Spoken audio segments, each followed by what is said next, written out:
On this episode of Dyad in the Force, we have a very special topic, and we're joined by a very special panel of guests. We are talking women in Star Wars. This is Dyad in the Force.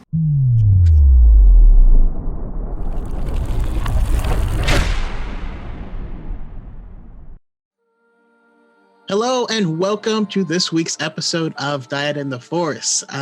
Just like was said, we're going to be talking about women in Star Wars, and we have two amazing guests here.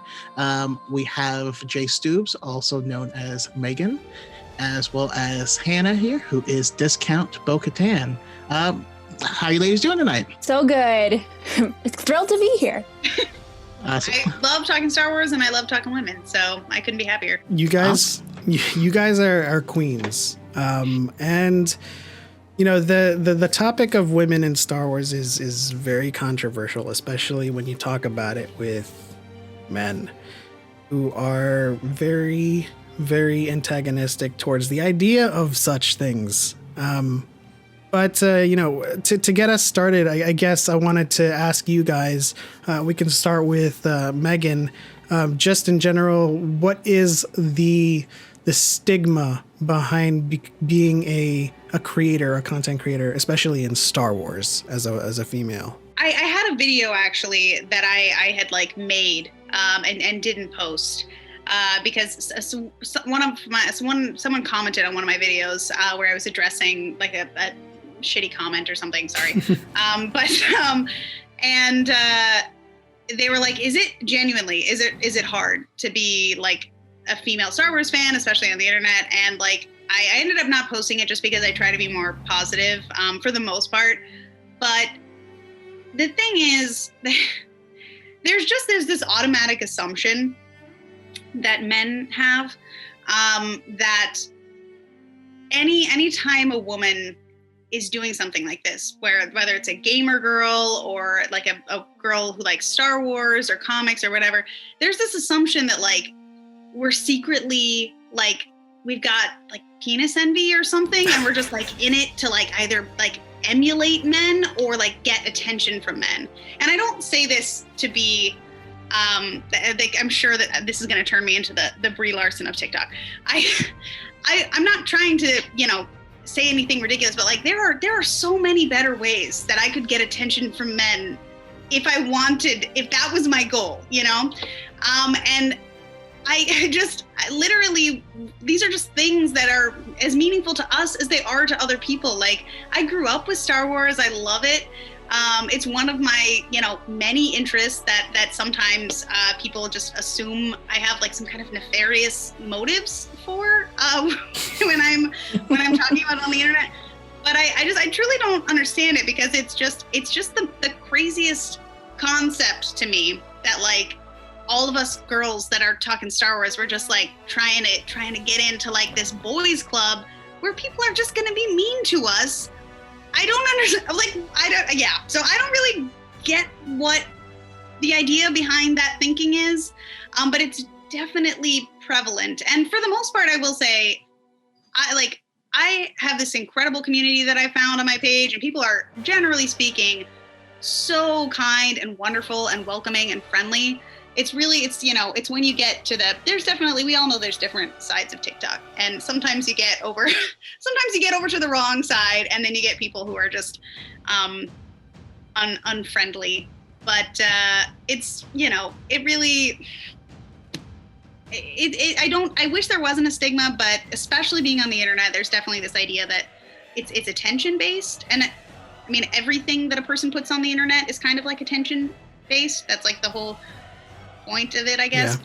Yeah. But there's just this like, I wish that the energy wasn't there, because to me it's just an absurd idea, and it also is just it can be difficult to handle on a regular basis for your like mental health. It's such an absurd thought that someone could possibly like watch 11 movies and read a bunch of books and comics and like take notes and all this stuff while being a real person and having a life and family and like these other obligations. But you do all of this stuff and you have never enjoyed a single minute of it, but you have these notes just in case. Yeah. And the irony is the people who like come at you the most are the people who are like, oh, you liked that movie? That movie's terrible. I can't believe you liked it. That's the worst. And it's like, well, then what? You're not a real fan. Like, I would never say that somebody's not a real fan. But if you're coming at me telling me this is terrible, you can't like it, I'm like, well, it sounds like you're not a fan of it. And I am. So I'm just, logically speaking, it literally sounds like you're saying that you are not a fan. So why are you telling me that I'm not a real fan?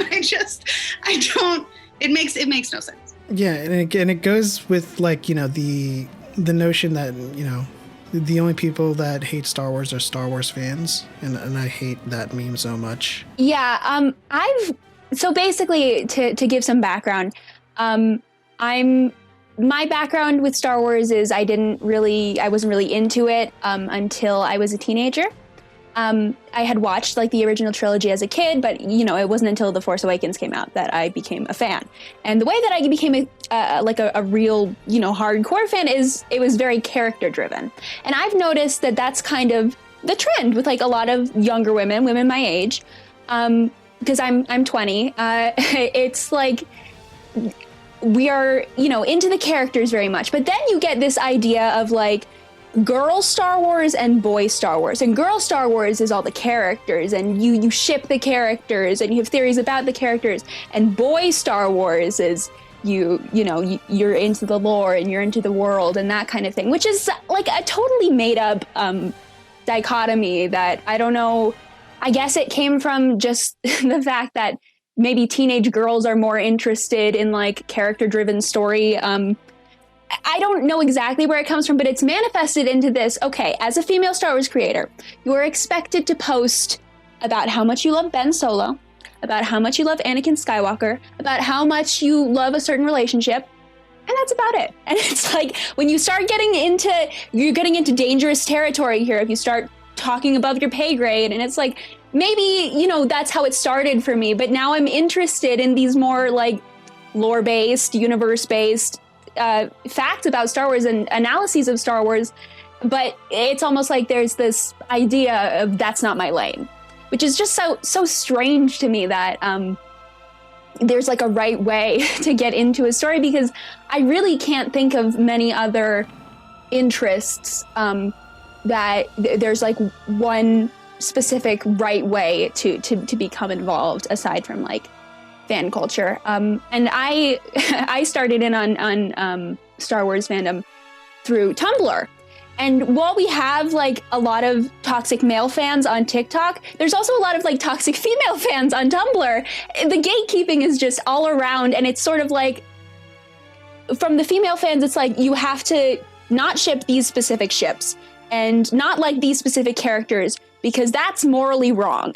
And then with the male fans, it's like whatever you do, you're just never going to be a real fan. So there's no like, it's not even like the women are always on our side. It's just so much infighting, so much BS, and it makes it really like impossible to feel validated in anything that you do. That reminds me of the Harry Potter fandom. The Harry Potter fandom is like, it's tons of women that are super toxic and telling each other what they can and can't like or can and can't criticize. It's funny that you mentioned that like young female fans are into the sequels, because even though like, I feel like a lot of people my age are like big prequel fans, but I am a huge original trilogy fan, and I've never thought of it in that way before, but it does actually make sense, because I've always said that the reason why I love the original trilogy is because the characters are so compelling, and they have great chemistry together. But I do think that the sequels have a much better, like they're a lot more similar to the original trilogy than a lot of people give them credit for, not just in the like traditional storytelling, because obviously they mirror each other that way, but just in the fact that it is more character-driven storytelling. I mean, as much as people love the prequels, if you didn't have Clone Wars, I'm not sure that people would be freaking out over the characters as much. Yeah, there's a bunch there's a bunch of disconnects with fans with like Clone Wars. They forget that a lot of their feelings of the prequel era comes from the Clone Wars, and yeah, it's very tied together. Yeah, there's a huge distinction you have to make between the prequel trilogy and the prequel era, because if it's just the prequel trilogy, there's a lot missing there. Yeah. And there could have been a lot. I feel like there was good chemistry, that like potential, but just the writing didn't back it up. Yeah, I mean, especially with, I think Anakin and Obi-Wan, they have like perhaps the best chemistry with one another in the prequel trilogy. But even then, it's like, it's fine, it's nice. However, you know, before I had watched the Clone Wars, it didn't make me that sad when they had the not the Duel of the Fates, the Battle of Heroes on Mustafar. I was like, this is unfortunate. This is sad. But it wasn't like a full on emotional experience for me until those characters were actually developed more. So yeah, I mean, and I've always attributed it to the fact that I'm an actor, so I'm always like very character, and like I always have been since I was like a little kid. So that's kind of how I approach a lot of things. But yeah, I've noticed that women in particular really do tend to look for those character ties more than almost anything else. I don't know if that's a thing or if it's just... Well, I mean, it's interesting you put it like that, because I always felt the same way, especially with Anakin and Obi-Wan, because we don't see their relationship, right? Like they have zero relationship in the Phantom Menace. They spent almost no time together. The next movie, we see them together at the very beginning, and then they go on separate missions, and then everyone just seems irritated all the time. But in the third movie, they make reference, and that's the thing, they make references to times that they've had, but we've never seen any of them, you know? And so I do love how during my rewatch of the sequel trilogy, as for the High Ground podcast, I came to this realization of like, wow, I actually feel like this is the most connected of any of the trilogies, like from movie to movie. There's not, it's not like the characters have all their growth in between movies and we're just meeting them at different parts. We're watching the growth. Yeah, that's true. The character relationships, the only character relationship that changes between two movies, because I mean, obviously episode 7 and episode 8 are like right next to each other, so there's not a lot of room for things to change a lot. But whereas, there are bigger gaps of time between the movies and the other trilogies. But even between like The Last Jedi and The Rise of Skywalker, the only thing that's really changed is Rey's relationship with Poe. And it's not even turned into like anything that they're talking about. We have this great history together. They just piss each other off. And that's all. They get on each other's nerves. And I completely buy that could have happened in a year, but it's a year in between. And yet we don't miss out on like Rey and Finn's relationship has evolved in some dramatic way, or I guess, Finn and Rose are no longer like romantically involved, but that isn't something that I feel like I was like, what happened there? It's just like it's a smoother transition, I think. Yeah, and I think it's lent more to the fact that there wasn't a lot of time in between. It was the first time in Star Wars history that the sequels were one episode to the other was right after that. There was always a big time gap. There was three years, and then another year, and then for the prequels, a whole bunch of years. Like 10 years, and then... Yeah, I mean, I don't think that... I think that, obviously the sequels aren't perfect, but I think that that's the biggest disconnect with the prequel trilogy for me, is if you take all of the additional like media away from it, if you watch just the movies, like Phantom Menace, sure, it serves a purpose in Anakin's story, but all 3 of those films tell a story of a character that's isolated, that is unable to connect with anyone. And that's why he grabs on, that's why he latches on to Padme, but even Padme is an underdeveloped character because it's literally just Anakin POV the whole time. And it reminds me of like films like Joker and things like that I fundamentally can't really relate to, because it's like this, this guy that feels like the world has abandoned him, and he feels like he can justify his terrible actions by doing that. And I just feel like, I don't know, you add the Clone Wars, you add his like relationship with Ahsoka, you flesh out his relationship with Obi-Wan and with Padme, and all of a sudden he becomes a more relatable and compelling character. But just based on the films, I mean, he seems like someone who would become like Ted Bundy type, you know, like the whole time he's like, he starts out with a kid and he's like, oh yeah, like I was an enslaved person. I was like, it's just terrible. I grew up on this planet. It's horrible. And then the Jedi come and take me and I'm not allowed to have any connections. And, you know, I have this like weird relationship with my mentor. And it just, the whole thing is just like Anakin in his angst the whole time, which, you know, I mean, we've all, there are stories about that, but it's hard for me to relate to specifically. And I get that it can be totally relatable to a lot of people. And I like love that there are so many people out there who love the character and related to that. But I do think that the female Star Wars fans probably, on average, don't relate to that particular arc as much as the male fans. And for some reason, there's this idea that, you know, there is a type of fan in the fandom that feels like they can determine for everyone what makes a good character. And like, I just fundamentally disagree with that idea of thinking that you could say this is an objectively bad character. Like, I don't relate to Anakin, but I can understand someone who would, and I'm not going to say, oh, like he's terribly written or he's, you know, not enjoyable, even though the dialogue is wooden, but that's George Lucas's fault. It's fine. It's the same way in all the movies. But it's a good point to raise, because I know you guys have spoken about being creators or female creators in the Star Wars community, but speak on, if you will, and get us started on this, Hannah, just being a fan. Yeah. Well, I've noticed that being a Star Wars fan in my life, and, you know, I mean, I've had like particular experiences that don't apply to everyone. So this isn't going to be like everyone's experience, but I've never had gatekeeping experiences in real life, to be honest. I've had boys who were impressed that I was into Star Wars, but didn't question me on it, because they were friends of mine. I had other like female Star Wars fans who were like really excited to find like another female Star Wars fan. And, you know, it was all pretty positive, to be honest, in real life.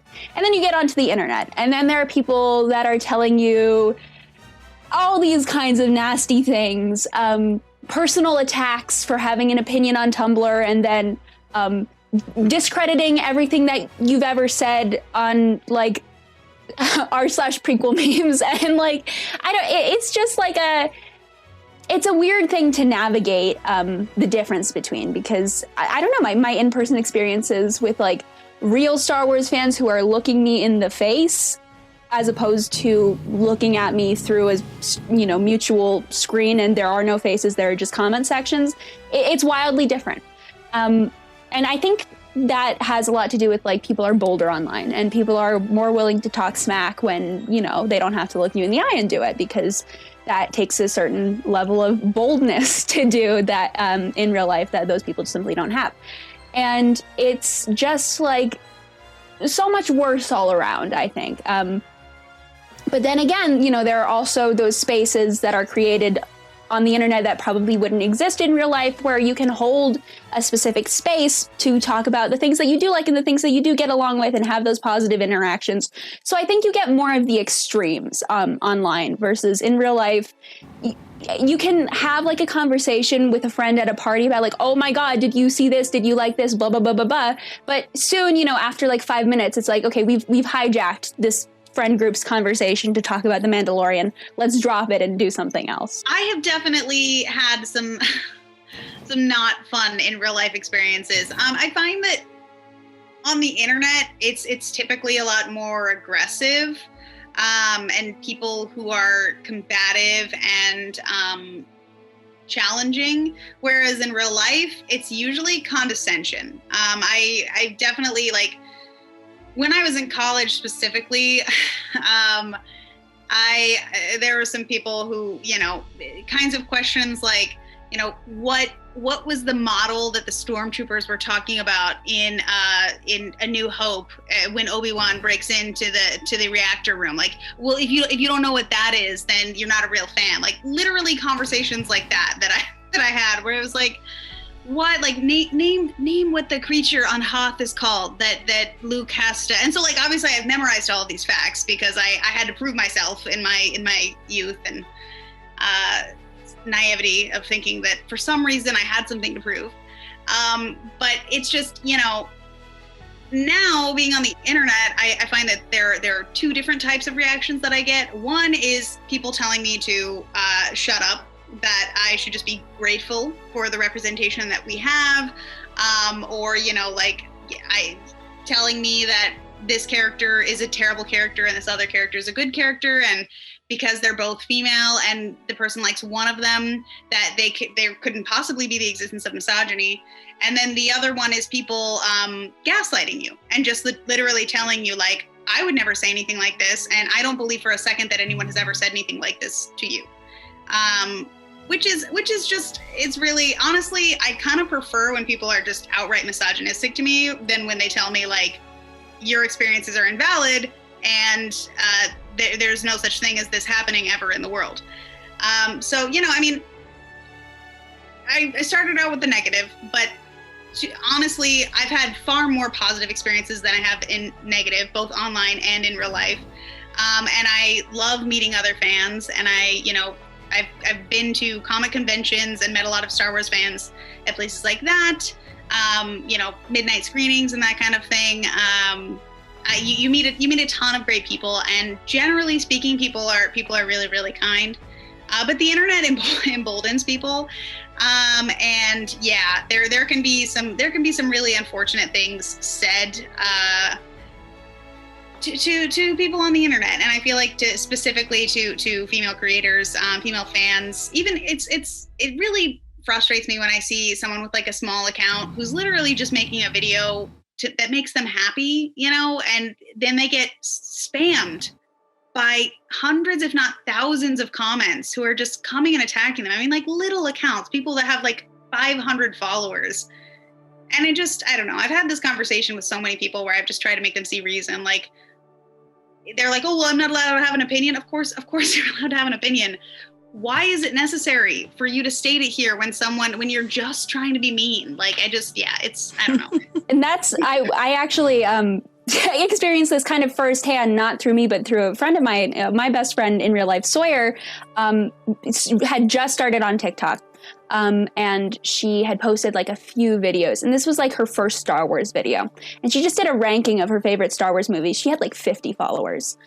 Some guys found it, were upset that I think the most controversial things were like number 1 was Rise of Skywalker, number 2 was Attack of the Clones, and then like Revenge of the Sith was like number 10. And just the duets of people like reacting or whatever, and it was all men, obviously. And those videos got I don't know how many views, but like I checked in on the sound the other day because I was like looking for that video.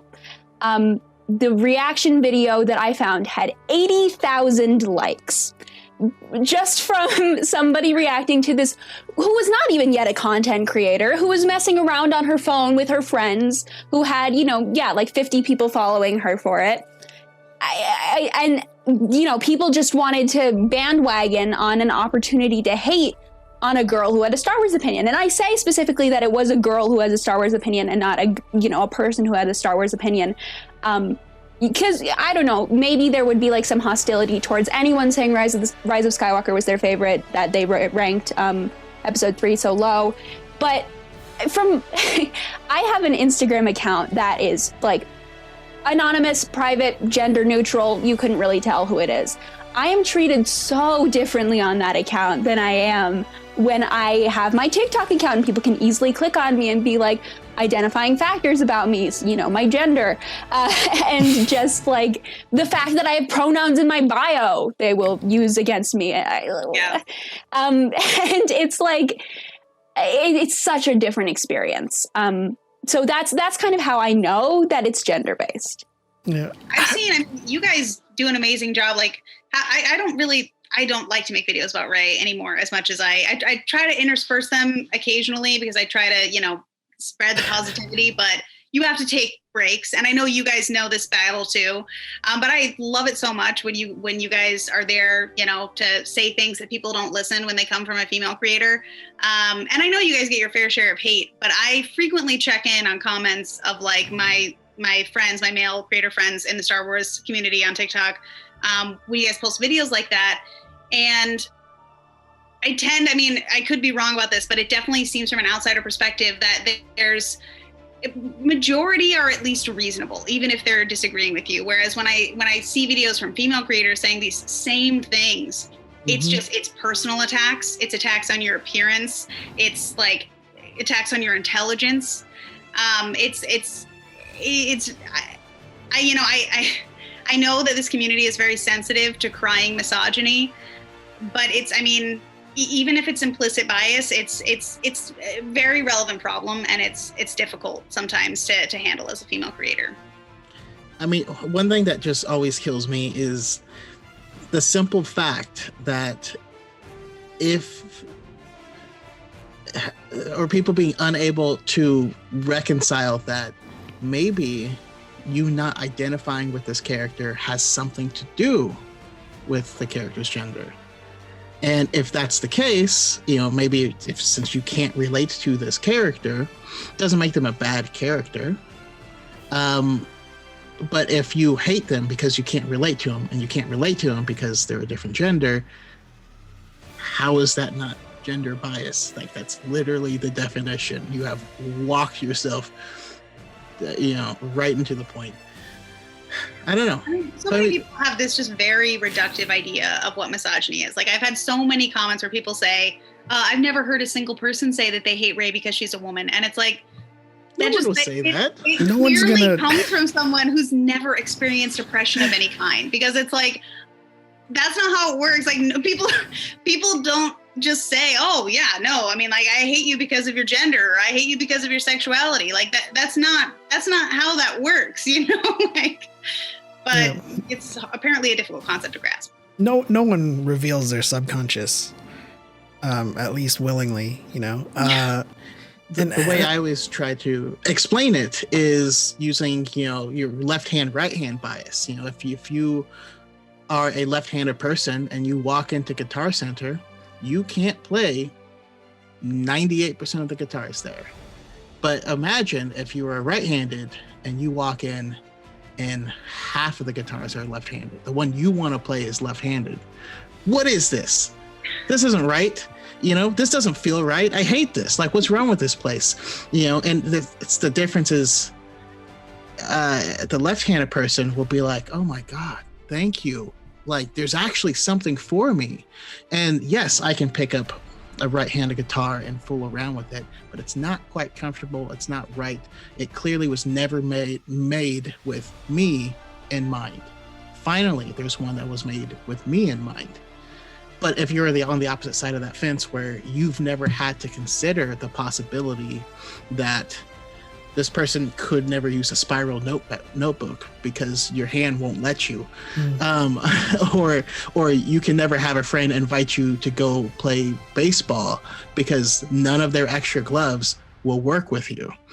If you've never had to consider that, then yeah, picking up this, baseball glove is going to be awkward and weird, and you're going to hate it. But like, just understand that it's okay that it's not meant for you, because they've all been using things that weren't meant for them forever.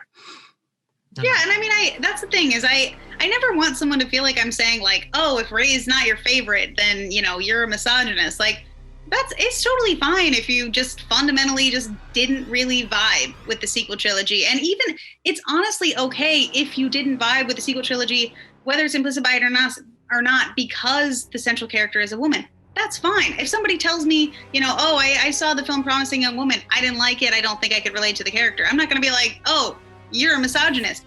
I get it. That's probably not an experience that you're very familiar with. It might not be a comfortable viewing experience for you, and it might not be something that, is easily relatable or enjoyable to you. It's totally, I would never judge someone for that. Like, that's absolutely acceptable. It's when people come in and try to say, this is objectively bad, and I know what a good character is just across the board. You liking it makes you stupid. And it's as simple as that. That's my problem. Like, I think that people misunderstand and think that, when creators like myself say, consider your bias and maybe just try to have an open mind about it, they're saying, they interpret you as saying, if you don't see things my way, then you're a bad person, then you're a misogynist, then you are wrong. And it's like, no, you're not wrong. You're not a misogynist. Just maybe try to consider that not everything has to cater specifically to you, and things that don't aren't necessarily bad. And I'm sorry that, Star Wars is so precious to you and you think that this ruined it entirely, but Star Wars is precious to me. And this gave me something that I never thought I could have from it. Like, why is your love of Star Wars so much more important than mine, that this creation of a character that means something to me is invalidated because you don't like it? Like, it just feels very dismissive of others people's experiences. And I chalk it up to fragility. And I hate to say it, guys, y'all are fragile as hell these days. It comes down to, a lot of times it comes down to introspection, because a lot of people don't know that they have bias. They don't know that they're making these things or these judgments based on that. But at the end of the day, when we watch a video that is calling out these behaviors and you feel personally attacked, there's something there for you to evaluate. So if I watch a video, not all men. Yeah, if I watch a video that's saying that is just making a general statement saying men oftentimes treat me wrong, I'm not gonna comment there's like, well, I never treated you wrong. I don't need that. I like, oh, well, someone must have treated her wrong. I was just saying, it took a long time for me to realize this, but this is my advice to any female creator who's starting out. You don't owe any of the comments a response. You don't. In fact, you are welcome to block them, and that does not make you weak. It means that you cultivated a page to host one thing, and someone is trying to make it about something else, and you don't need to stand for that. It's not their page. They can go talk about that on their page, but you're not weak or wrong for failing to acknowledge every hate comment, for failing to you're not wrong for deleting hate comments. You don't need to make your platform their platform. 100% that. Also, just as a general PSA to everybody who consumes content, I guarantee you that the person behind the camera is not trying to hurt you or attack you. If something that someone has said has upset you, I never want to hurt people. If anyone is ever hurt by something that I say, I'm genuinely sorry. Just know that creators speak from their own experiences. And especially when a female creator is talking about her experiences in a fandom or in her life, it doesn't matter if that doesn't apply to you. That doesn't invalidate their experiences. And all it takes is just a little bit of perspective. You can keep scrolling, you can block me. I really, or anyone. I think that the thing is you just have to remember that we're people and everybody has different experiences in life. I'm trying to create a place where people can come and feel validated. I grew up liking Star Wars as a little kid, and generally speaking, I'm old enough where liking Star Wars wasn't a bullyable offense, but it definitely was a pretty gendered thing at the time. And even just, I have two sisters playing with my sisters, there weren't enough prominent female characters for each of us to play a character at the time. So we have our experiences, they are lived experiences. I'm trying to create a place where girls in the future feel comfortable talking about what they want to talk about, liking what they want to like. And if what I'm saying upsets you, before you go and leave some mean comment or assume that I'm attacking you, consider for a second that it's not about you. It's about different people living different experiences that have affected them in a meaningful or negative or impactful way. And yes, Star Wars used to be for boys. Yes. A long time ago in a galaxy far, far away, it was targeted to boys because they had to pick a toy aisle, and they picked the boys' toy aisle because girls already had Barbies. It's not like that anymore. And why would you want it to be? The world is a better place when we can all enjoy things together. So I don't know. I guess my final message would be we're all just trying to enjoy this thing together. And I think that if your first instinct is to attack someone for something that they enjoy because it doesn't meet your personal standards, why is that necessary? I just maybe just consider other people before you want to bring anything negative to the table unnecessarily. I just think that it's just something to consider. And I want to say, just to clarify, everything that we've said here also applies to like, especially femme-aligned queer people, but, you know, non-binary people, they treat, you know, queer Star Wars creators like garbage too. Yes. And I would say that, you know, what we're saying here, even though the topic of this episode is women in Star Wars, so much of this can be applied to the way that people who are obviously queer, you know, who are not covertly gay, who are, you know, male but feminine or non-binary and unabashed about it. All of this applies to those people too, and you must treat those people with respect if you're going to like exist in the world. So all of this for those people as well. I mean, it just comes down to like whether or not you love to enjoy things, and if you want more and more people to enjoy it, you know, there's a lot of people out there who have very, very negative thoughts towards expanding the fandom. It's weird. Like I've always loved, like I started doing this because I met everyone here in Choco, just finding new people who love the same thing I love and love talking about it. And I don't understand the people who would you know, intentionally try to restrict that to a small circle. There's this weird ego that comes along with it, and I think it's because of maybe it is from being bullied in the past or something, where this kind of thing becomes your identity and you definitely want to protect it. But no, you're exactly right. I mean, I laugh every time I hear the phrase identity politics. like it's a thing, like people existing now, apparently. people's existence is political. Yeah, how they're just trying to promote their SJW agenda. You're like, Star Wars is about social justice. Like that's the whole.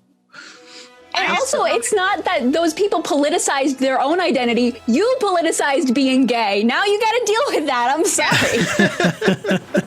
I had a comment the other day where someone was like, well, I'm fine with diversity, but like, it's when they try to force it in. It's when they're forcing it in there. And I'm like, what is forcing? Are you saying that the existence of a black character or a female character or a queer character is out of the ordinary for life? Like, those people exist. Why do we need a reason to exist in these spaces? Like, that's the whole issue, right? Is because it's like I think I saw Straw Hat Goofy make a video about this earlier.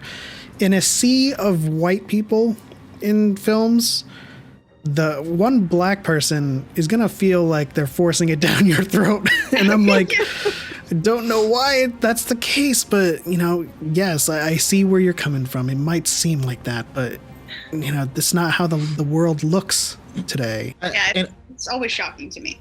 I know. I mean, I know it's not the topic, but I recently made a video to explain, because you know, there was a girl who made a video talking about how she felt Ahsoka Tano was black coded.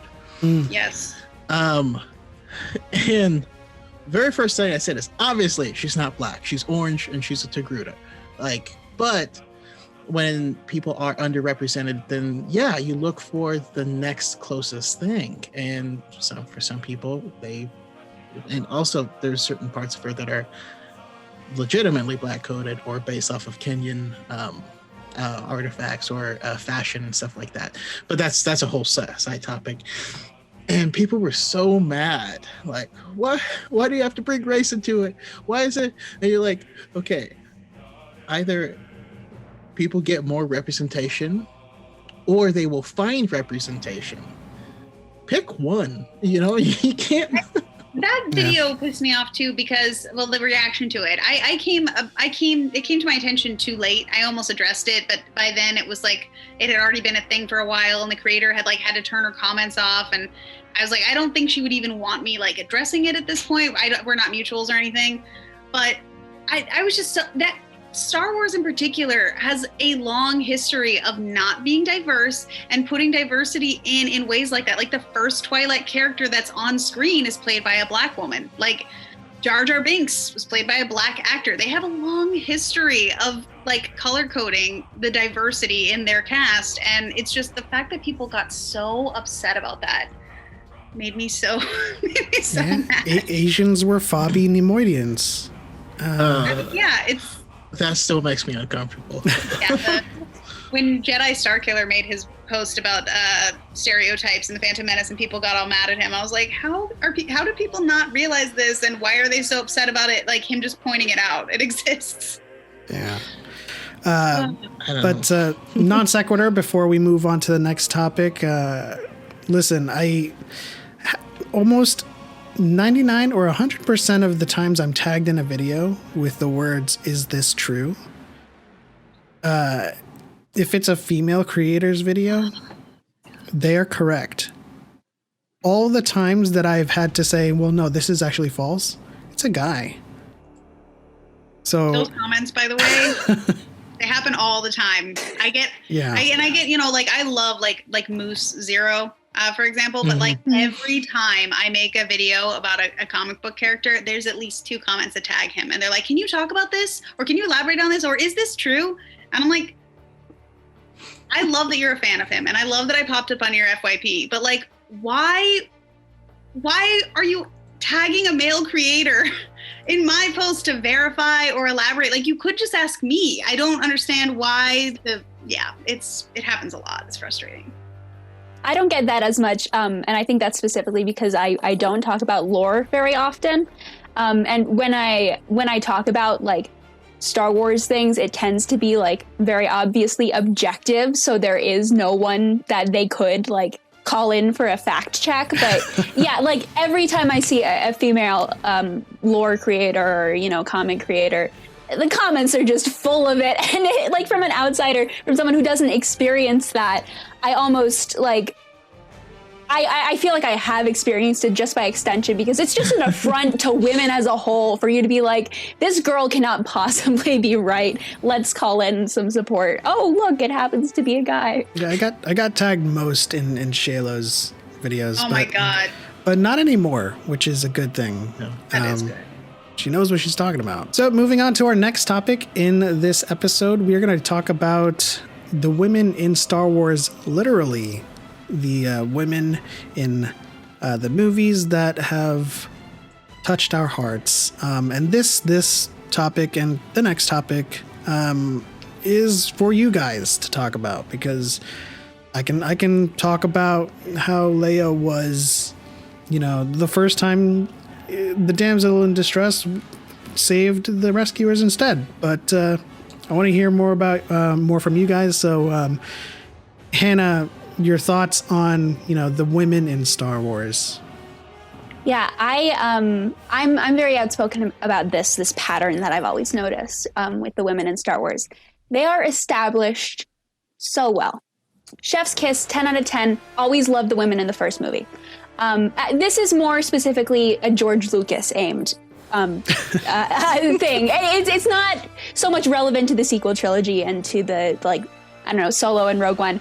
But in the original and the prequel trilogies, Leia in the first movie, incredible. Padme in the first movie, incredible. Leia in Empire Strikes Back, incredible. Padme, in episode 2, well, yeah, okay. But then Padme in Revenge of the Sith, why is she there? Why? She serves only as a woman who is going to be fridged and you're just waiting for it.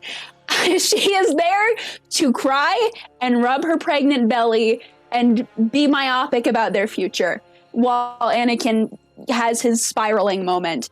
and she's the only woman in the movie. And it's like, and it's just so disappointing because she started off so badass, where she was like a 14-year-old politician dealing with men twice and 3 times her age, you know, making like really smart and informed decisions to save her people. And then she became a senator, and, you know, while she was still a little bit damsel-y and she was kind of off having a love story while the important things were going down, it was like she was still, you know, a well fleshed out character, if maybe a little bit less autonomous than she had been in the previous movie. And then, you know, by the time, it's like George Lucas ran out of things to give her to do. And the same thing, I feel happened to Leia, where Leia has 2 great movies, and then by Return of the Jedi, he's like, I don't know what to do with her at this point. Let's do a couple crotch shots of Carrie Fisher and call it a day. Because it's just like so much of a letdown. Yes, she does still do some cool things in that movie. Yes, she does still kill Jabba the Hutt. But if she's been paraded around as a sex object for so much of the movie leading up to that point where she finally kills Jabba, does that really count as empowering, or is it just like Jabba has to die and she's here? It just doesn't like it doesn't add up in my brain as to why he would throw away so much of what Leia stood for in order to have like some pretty looks for her. And I don't know if this is a hard and fast fact, but I have always heard that people complained about Leia being too masculine in Empire Strikes Back. And so their response to that was to make her very, very feminine in the following movie, which is why we get, you know, her with the long flowing hair, and she's the one who like hangs out with the teddy bears and in a dress. Yeah. Like in like a Renaissance-y looking dress. It's like they're playing up the princess thing now. Yeah, and it's just so, you know, she stands there and she cries, and Han goes like, there. And that's like a lot of her role in the movie is being Luke's sister and being Han's girlfriend. And it's like she doesn't really have a lot that she does for herself in that movie. And I know some people like, disagree with that. They like to point out, well, you know, she did have importance in like the Ewoks, and they're like becoming aligned with the rebels.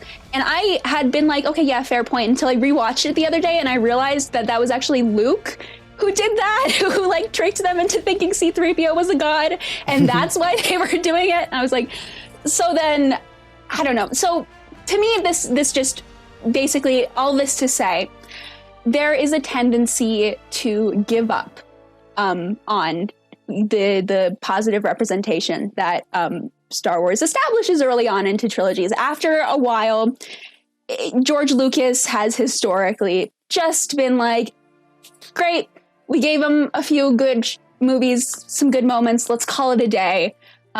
Let's put Carrie Fisher into this bikini that she hates and have a slug man pull on her collar. And that's like... It's become the iconic image of Leia. Somehow, when she is at her worst, that is what people think of is first the buns and then the bikini, and it's just like, oh boy. So that's really indicative of a problem that I do feel having a female protagonist in the next Star Wars trilogy was needed to address, because Rey at no point is sexualized and at no point becomes an accessory to somebody else's story, except for maybe Ben's, but they're having like a simultaneous story in that way. It's just like when people complain, I guess, about Rey being as strong as she is and Rey being the protagonist and that sort of thing, I think that they're leaving out the fact that, one, she's still only like one of 2 or 3 women that are important. But it's like there are 2 important women in The Rise of Skywalker, And, you know, Leia obviously doesn't have that much to do because Carrie Fisher was not around. The Last Jedi has, you know, Rose and Holdo simultaneously as Rey and Leia. And that's the most speaking lines named. People hated both of them. And that's the most women that, like, matter that has ever been in a Star Wars movie. It's like a rule of 2 for some reason, and only one of them can be important. It's so weird, and I hate it, and I don't understand how people have just completely missed the fact. I made a post about this somewhat recently on TikTok about how, you know, Leia and Padme were kind of shafted by their third movie, and just people were like, well, she was pregnant, so obviously she's not going to do anything, or, well, she killed Jabba that one time. It's like, why are you fighting me on this, though? You know that was, like, minuscule in comparison to what they did in the other movies. It's just so it's a little agitating that I feel like I'm crazy that no one else is understanding that this is what happened. But I don't know. I'll stop my ranting on that now. And that was an Megan excellent speak. rant. Wonderful rant. No, 100%. Your final point reminds me of when people will say that Rey's not a good enough character. Rey's a bad character objectively. And there were already good characters in Star Wars like Leia Secura. And I'm like, the character that has 5 seconds of screen time and dies, like, but like these are the arguments that we're having. That I'm like, what the? And I understand there's, like, you know, lore and legends, and she had a tiny bit of a larger role in the Clone Wars, but not very much. But yeah, so no, women in Star Wars, it's been frustrating. It's so I'm older. You know, I grew up in a time where there weren't a lot of strong female protagonists for me to look up to that weren't Disney princesses, you know? And when we did have them, it was very much like the 90s version of what a strong female character looks like. So Leia was one of the first characters that I just loved. I just loved her unapologetically. She changed my entire outlook as a little girl. And I honestly, like, I didn't really watch Return of the Jedi very much because it just, I mean, as much as I loved Luke too, but it just, you know, she did kind of fall flat, and I just didn't find it as interesting. I do think that the beginning half of Return of the Jedi is great for her. I loved seeing her rescue Han. I love seeing her go in as the bounty hunter to Jabba's palace. That's one of my favorite Leia moments. You know, when she gets him out of the carbonite and she gets to be the one who says, I know. You know, it's very, very, very cool. I like it. But yeah, it's, you know, a big reason I wasn't interested in the prequel trilogy was that Padme was A, inconsistent, and B, just sidelined. But I also think that it's not just Star Wars, it's media, like older media in general.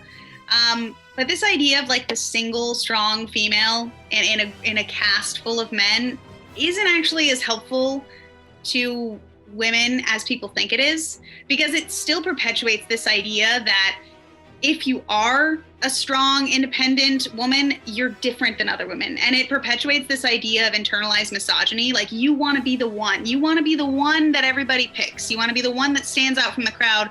And I think that if we had more stories where women talked to each other and did things together and interacted together, then you'd have less of, like, because again, I feel like a lot of times when I talk about this stuff, I feel like a lot of men perceive it as me attacking them and saying that it's their fault. But everyone upholds the patriarchy, women too. Like, it's literally been the norm for literally thousands of years. Like, that's just the way it's been. And so, like, it's something that we all just have to, like, work together to change. But when you see this media that emphasizes the idea of one extraordinary woman, and you see no other women, let alone women interacting with each other, it does make you feel like you have to stand out. You have to be different. You have to be not like other girls. And I'm really glad that it's getting better. And obviously, like, even the prequels are super dated now. But for stories that mean so much to people now, I think that a big reason why there is toxicity in the fandom is because a lot of these movies have these really outdated ideas of empowerment to different groups of people, and people kind of latch on to that. And it's just, as we grow, you know, we have to understand that these things were not perfect, and they especially weren't perfect for, you know, anybody who wasn't a straight white man, you know. Like, it's just, we need more representation and more stories that include more people and different experiences. And for women in particular, it's just been pretty exclusionary. And I mean, like, we're both white women. I mean, literally Rose was the first woman of color in Star Wars. I mean, like, I guess if you count the Clone Wars, there was a couple of characters that you could theoretically count. But I mean, it can feel very isolating, I think. And I especially feel for that creator, you know, who was talking about Ahsoka, identifying with Ahsoka as a Black woman, because it's like, what other character did she have to identify with up until that point in that, you know, visceral kind of way? So it can be difficult, but I mean, I do think that these characters still mean a lot to people. And I mean, the point is that we're improving, and that's what's important. So it's just, you know, moving forward with accepting that these things from the past we're not perfect, but, you know, we're making improvements, and not being resentful of the changes, because the changes are better for a lot of people, you know? Yeah. And the having like one female character to represent all women in a story, because I mean, you know, let's be real. The people who need the representation the most are young people. And young people watching like The Force Awakens are not going to relate to Maz Kanata and Leia. They're going to relate to Rey if they relate to Rey. But there is the issue. There is no one experience of womanhood. But you only get one option. So it's kind of like a hit or miss. So either you already do identify with Rey, and that's great for you, or you don't identify with Rey, so you have two options. One, either have nobody to, you know, relate to in this movie, or two, fit yourself into a mold, try to make yourself relate to Rey, make Rey work for you. That's not how media should be. You know, media should work for you and should work towards your emotions, your experiences. You shouldn't have to like force and pry in order for Rey's experiences to be, you know, something that you can relate to. Because personally, I don't feel that I relate to Rey that much. I've made it so that I can relate to Rey because I have no other option. Because I love those movies. I loved them because I, you know, loved the characters, not because I strongly identified with anyone. But, you know, in order to have that full experience of enjoying something, you really do need to identify with someone. So I've sort of, you know, done that thing of, okay, this is the character I got to work with. Let's go. Like, this is not personally how I approach the world. This is not personally an experience that I feel really like speaks to me a whole lot. But like, it's what we got. Fine. Let's work with it, and let's find an aspect of Rey that works for me. That's so much more energy than I should have to be putting into a character. Whereas, you know, even with like, even with A New Hope, at least you had two options. You were either a Luke or a Han, and those are like two different life experiences that you could have one or the other. What two young women are there? I mean, there's Rose and Rey, and there's Jannah, who doesn't have a lot of screen time. Yeah, so I guess The Rise of Skywalker is the most pick and choose, but, you know, neither of those other two gals are really that important to the plot to the extent that they would actually be, like, heavily developed over the course of the film. So you really kind of end up stuck. And I know that that's not, you know, an isolated experience for women, because when there's only one person of color, I'm sure that it's a similar thing where it's like, this is what I got, I guess, even if I'm not like, even if I don't feel that I'm a Rose, I guess I gotta be a Rose now, or that sort of thing. Yeah, it's just disappointing that people think one character from each category is totally enough. No, it's really not. Or too much. Yeah, like, what? Wait a minute. Wait. You want several different ethnicities and a woman. Where are we going to fit all the white men? Yeah. And then there are still boxes that have remained unchecked. There's been no Latinas in Star Wars except for like the Martez sisters who are animated. Yeah. Like, it's funny too, and I think that like even Rey, who I think is a very well-written female character, I know that a lot of people disagree with that, but I also think that a lot of people don't understand her character, and that's why they don't relate to her. But even Rey, you know, is written by several different writing teams. A lot of men. Every film that she's in is directed by a man. I think that when you have these, you know, spaces that exclusively cater to and are created by a male creative team, you know, you lose that kind of nuance. And even when you have a relatively well-developed character, you can lose small nuance things. I mean, like, one moment that I absolutely love in cinema is the final fight scene in Birds of Prey when they're all fighting and Canary is so upset because her hair's in her face and Harley's like, oh, you need a hair tie, here. I cannot even tell you, as a woman with long hair, how many times I have been infuriated by the existence of my hair. And every fight scene in every movie, there's like a woman that's like, let me just punch you with my like flowing hair. And these are things that aren't, you know, they're not necessarily important to the story, but they're experiences that are common to women that when we say, like, when I as a woman say, this is pandering to the male gaze, this is not an authentic experience as a woman, it's hard for me to relate to, it's because of things like that just, we don't experience things like that. Things that, like, George Lucas thinks, apparently, that when you're pregnant and a senator representing an entire planet, all of a sudden your life, you know, nothing besides your pregnancy and your husband matter.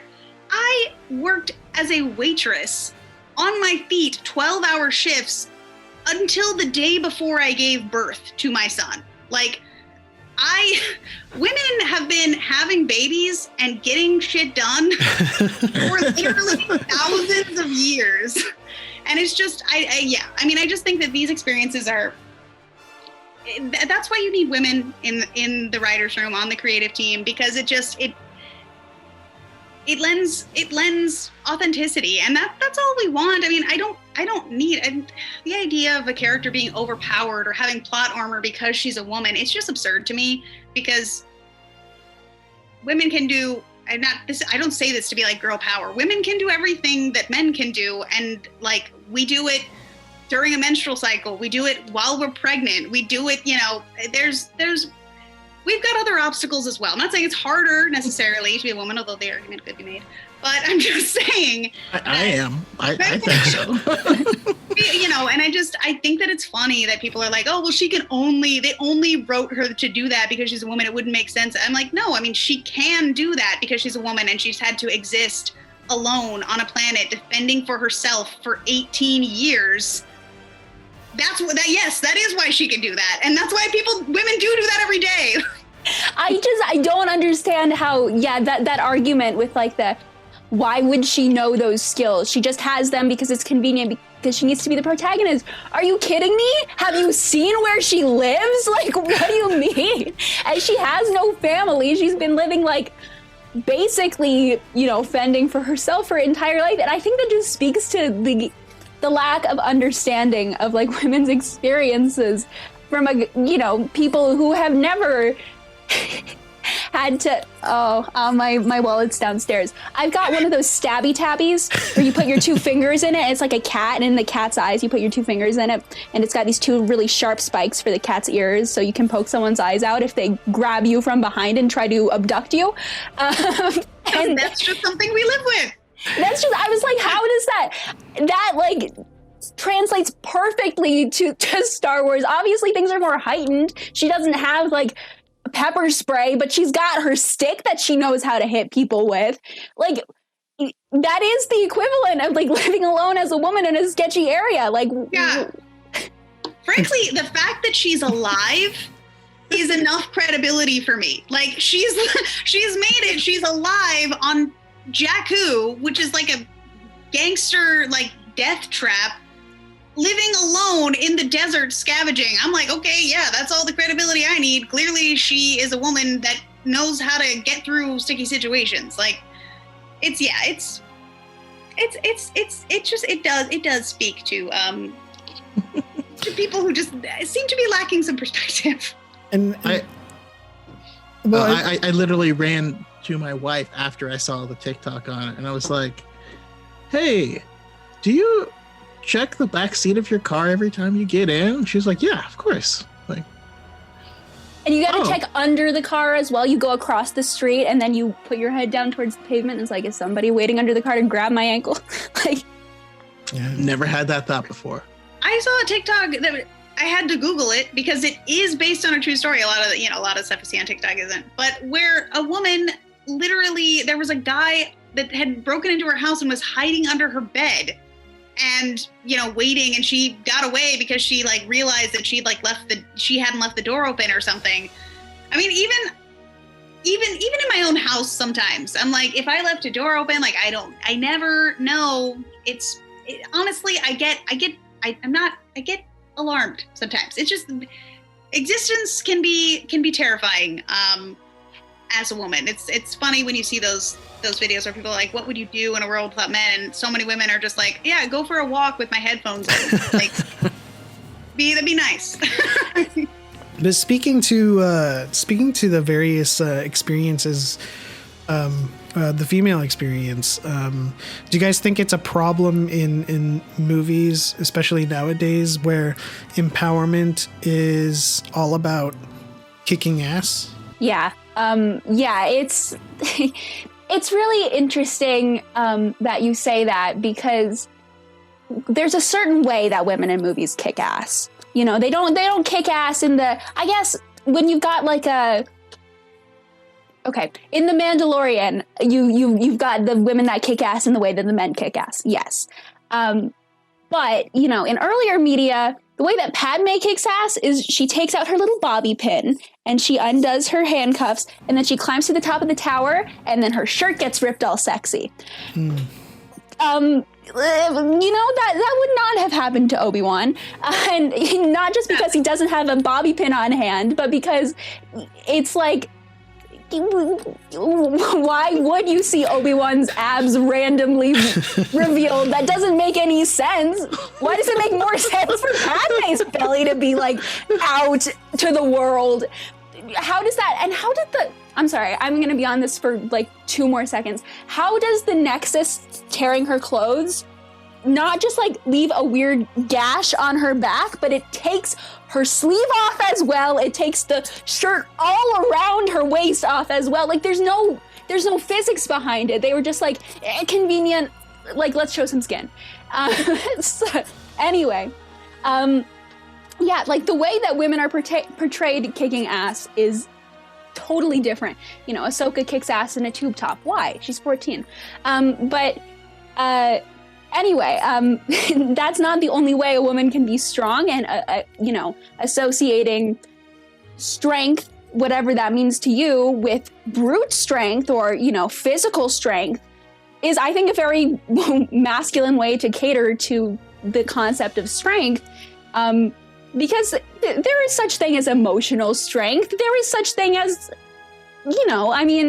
that's how Leia is. I would say is she has social strength and is an inspiration. It's an inspirational strength, which is really nice.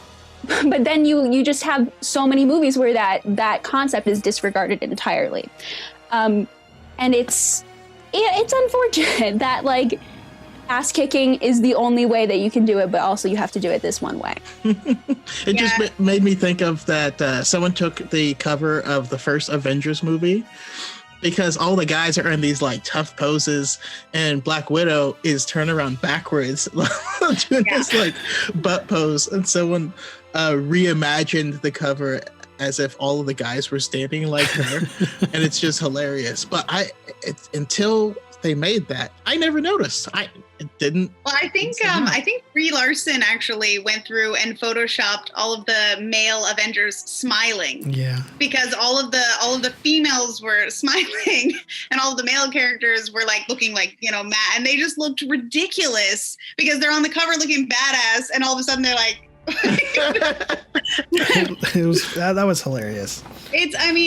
I've made so many videos on this topic, and it's funny because I tend to get backlash from both. I tend to get backlash from men who don't like it and also from feminists who for some reason think that I am not one of them. And they're like, are you saying that she should be wearing a dress or wearing pink? And I'm like, no, I'm not. When I say feminine, I'm not talking about like, oh, she should have her hair done. Like, I mean like literary versions of masculine and feminine traits where you specifically, these are traits that have been assigned feminine and masculine, since the Greeks were writing their tragedies.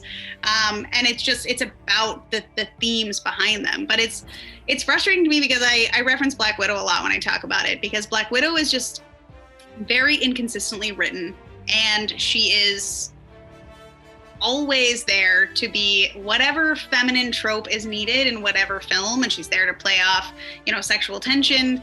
And that's just, it's a very pandering way to have representation for women. It's not indicative of a female being on a team like that. It's really just a way to say, oh, here's a woman, and look, she's badass. She's sexy, but she's also tough, and she's not going to bore you by talking about her emotions. Don't worry about that. In fact, let's not even get into her past at all. It's not important. She's not worried about it. She's trying to improve. And I feel like that's just like a trope that we've gotten into that just is really hard for Hollywood to realize is not helpful, because they're like, look, she's everything that you would want to be as a woman, right? She's beautiful. She's very physically strong and cool. She knows how to, jab with the boys. But I would love it if I could see a character, in mainstream media that is a female character that actually embraces her feminine strength, is able to emote, and it doesn't have to be, and now like with Scarlet Witch, I feel like a lot of people are very concerned because her mental health, ties into her tendency to destroy things. And that can also be a negative trope with women as well. But the thing is, and I feel like I say this all the time, women are just people. Like, people are like, oh, well, people complain when we had, characters that were damsels in distress, and now you're saying that she's too strong. Because a lot of times women are just written as these extremes in order to please certain demographics or to fit the story. But why can't women just be fully developed people? Like, people always say that Rey isn't flawed. She is. Just people don't care to get to know her flaws. And her flaws aren't physical flaws. She literally, if I see another person say, she didn't even lose a hand, like, oh, Jesus. Literally, I've seen this argument so many times.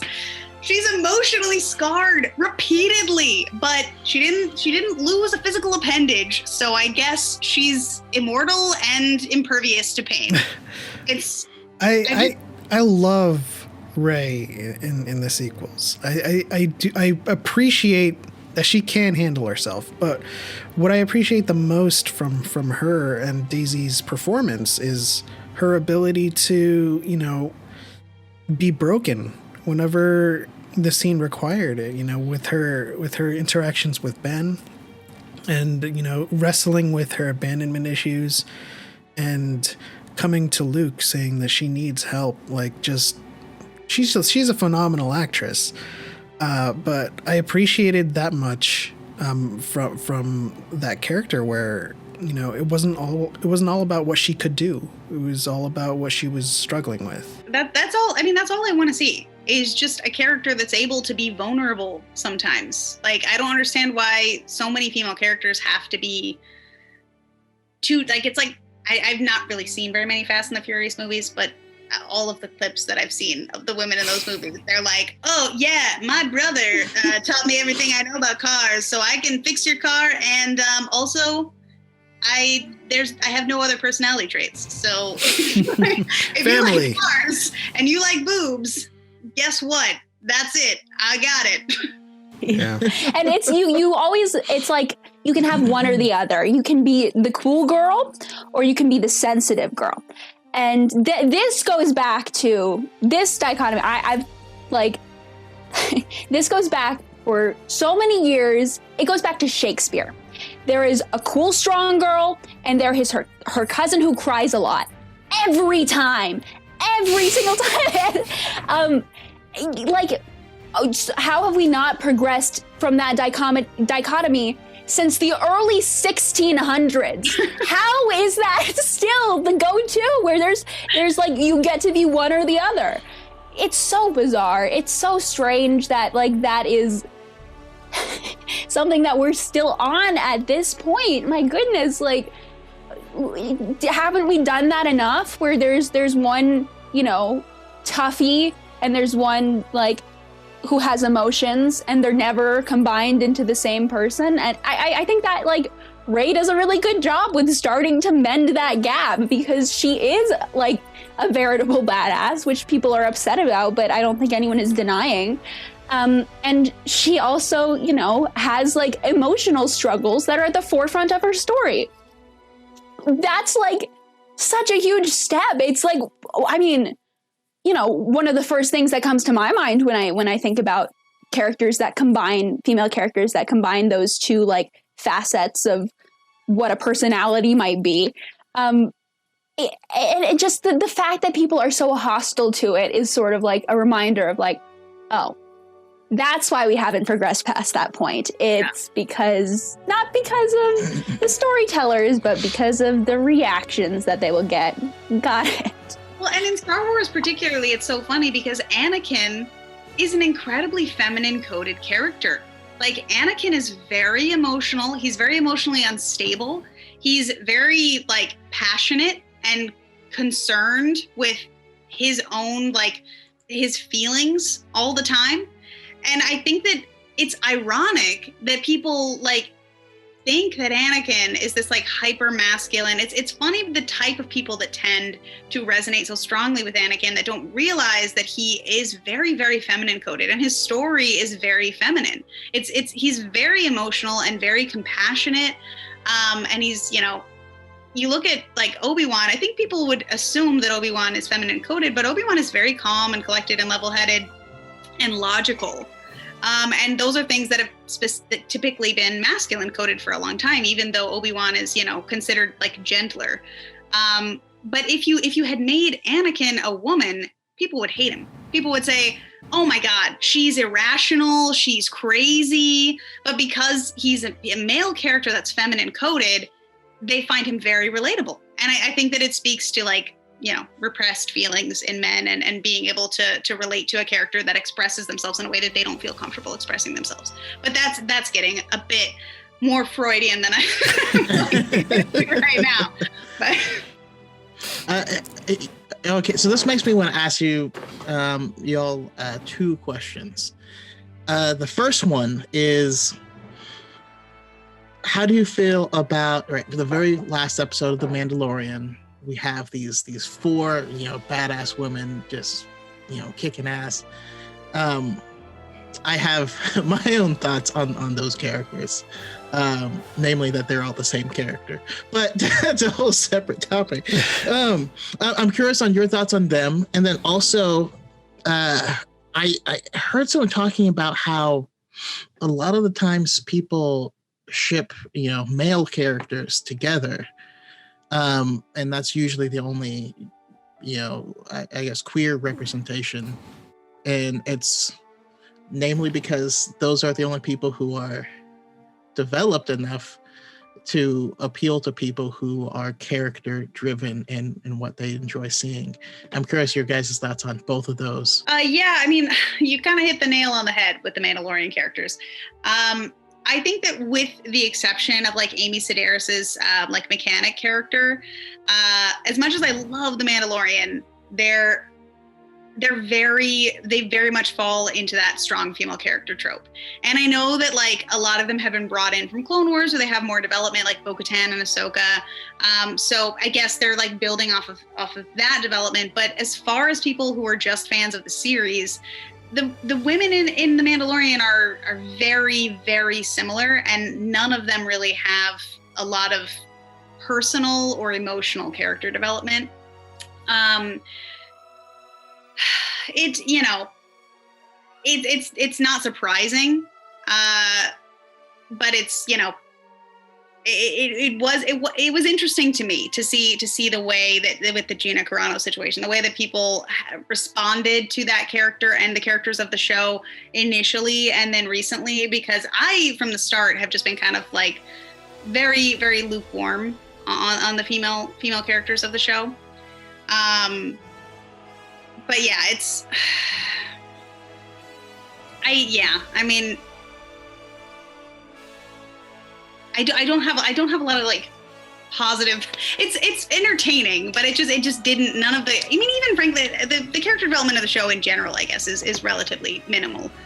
It's very like old Western style. I think that especially in the sequel trilogy, because there's that lack of more than one female character. I think that people, you see people shipping Rey with lots of different people. I guess, two, but still. But there's just for a series that has done really good character work and character relationships specifically, I feel like the original trilogy had such a great dynamic, but all of the films really have had such minimal characters that it's very hard to, I think, have an emotional, like an expansive view of like an emotional range of characters. And they all kind of fit into certain boxes. They very much play into like typical character archetypes. But the sequel trilogy in particular had very little romance. It's ironic to me that there's so many people that are like, oh, you only like the sequels because, of the relationship. You think that these characters are hot or whatever. But the sequel trilogy had the least romance of any trilogy. The original trilogy has like Han and Leia iconic romance. It's like a big part of the story. And then Anakin and Padme and their absolutely chemistry-less romance took up a lot of time, even if it wasn't very compelling. But the sequel trilogy doesn't have an outright romance, and it's pretty underplayed. But I think that the shipping of same-sex characters together does speak to the fact that the demographic is changing more than anything else. And I think that it does speak to the fact that a lot of the women have been forced into these more like stoic kind of roles traditionally. So it's when you get a character like Leia that finally opens up to Han, like I think people have a really hard time seeing her with anyone else. So there wouldn't ever be like any kind of, shipping, because Leia is very closed off and the only person that she really let herself get close to was Han. And then in the sequel trilogy, it's kind of the opposite problem. Everyone, no one is really paired off in a way that makes. I mean, I know that there are some people that like Reylo, and I don't hate it. I never really saw them as like the obvious couple. So I think that there's more room for interpretation because the story itself has a more emotional base, and a lot of the characters are more open emotionally, and the story like kind of lets you go there. But I also think it also just speaks to the changing demographics and the fact that there are more women in the fandom now, and there are more, different like LGBTQ fans and, like non-binary people that don't necessarily see things in the same rigid way that we've been seeing them in the past. Well, as far as Mando goes, yes, like I would say, well, first about the scene, I loved that it was like you guys are like you guys fulfill this role repeatedly every time we do a mission. So you guys are the ground support, you guys are the gunners, you go off together, not like, okay, ladies, let's have a girl power team up. It was very much circumventing that sort of like all the girls are together that I've come to expect. So I didn't notice, when like, I think it was Mando who was giving the commands or whatever. It was just like, you guys all this way, you guys do this, blah, blah, blah, blah, blah. This is what's going to happen. I didn't realize until, they were all together, all the girls running off to, beat up some troopers, that I was like, oh, hey, that's all the girls. Oh, that's fun. They didn't make a big deal out of that. Oh, I like that. Oh, look at them together. I do agree that there is very little variation in their characters. I think that the variation that we have is Well, there's I guess two things that are happening. There's Bo-Katan, who's got drives and motivations and a story of her own, and then all the other people who are just along for the ride with a motivated character. I think Bo kind of has like her Mandalore and let's get the Darksaber, and I think that's good. I think that she has her own isolated motivation, and I would like to give them credit for that. But then, yeah, all the other female characters are like, Fennec Shand is just there to serve Boba, and Cara Dune is just there to help Mando sometimes. She's just hanging out. And then the other WWE fighter, whose name I'm forgetting, the character's name I'm forgetting, but Sasha Banks, Casca. She is just there to like hang out with Bo and help Bo. So they're all like support characters, except I think Bo-Katan does have, I think credit where credit is due. She does have like a bit of a distinction there. Now in terms of the, okay, a little bit of vocabulary that I am inevitably going to be using because this is like a topic that I'm very familiar with in terms of the shipping. So what it's called in like the shipping community, I suppose you could say, when two male characters are shipped together, it's called M/, because it's like M/M. That's how it's identified in fanfiction websites. And with two female characters together, it's called Fem/, F/F. Fem/ships are, and then when there's like a F/M ship, it's called het, like heterosexual. So when there are Fem/ships, inevitably in any fandom, they are a crack ship of some kind, which means that these are characters that really don't interact with each other that much. People just want to see them together. Now, obviously, this is different based on like what media you're assessing here. Like She-Ra, it's almost all women interacting with each other. So those ships, the Fem/ships and that like media are not so much crack ships, but like Star Wars, what women talk to each other that are remotely the same age. It's like nobody ships Leia and Holdo. I've never seen that like expressed by anyone. I guess that could be a thing that you could ship, but no. The only thing that I can see in terms of Fem/ships in Star Wars is Rey Rose, and I don't think they've ever interacted. So it's and there's Reyzma as well, Rey and Phasma, also never interacted. Wow. People just they will muscle my it. mouth. It's like, yeah. What about Hux? They Hux will and muscle Chewie? it through. People want to see that sometimes. However, that is a very small percentage of people. The majority of queer people who want to see a queer ship will just take what they're given with the men and do that. And I think some of that, it's not always queer people who do the queer ships, and I think that there is some extent of like fetishization of gay male relationships that drives that push towards like M/ being the most prevalent. And some people are really like awful about like, if you ship het, like you're a traitor to the gays if you're a gay person, and you're just one of those terrible straights if you're a straight person. It's so terrible. People had such a visceral, awful reaction to like the top tagged ship on Tumblr being Reylo. People were like, those filthy straights beat out Katra and Adora or something. It was like, oh my God, you need to calm down. At this point, you're just fetishizing the idea of being gay. I say this as a gay person. And it's just like, some people really do it for the wrong reasons. But there's no reason to assume that when anyone does it. I think that a lot of people do it for the right reasons. And, those reasons are we need to find representation, and this is the most convenient way to do it.